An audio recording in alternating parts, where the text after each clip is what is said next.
күн сайын. Рафика Көречке қолымызда. Не?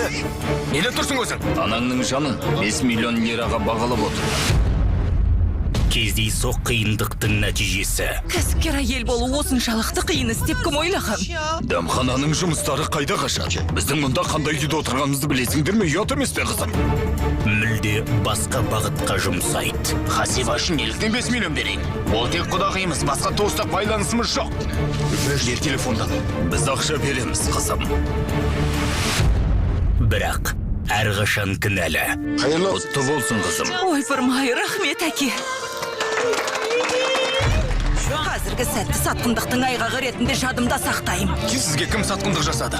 Ұялмай соны сұрап тұрсың ба? Газетті ақша деп сөмкеге толтырыпсың ғой.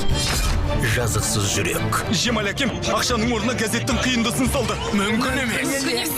Сендерге сол керек. Біреу апамның жанынан ақшаны артық көрсе, енді бірі ол жоқта дүкенін ашады. Міне саған ашылу. Ұлттық арна.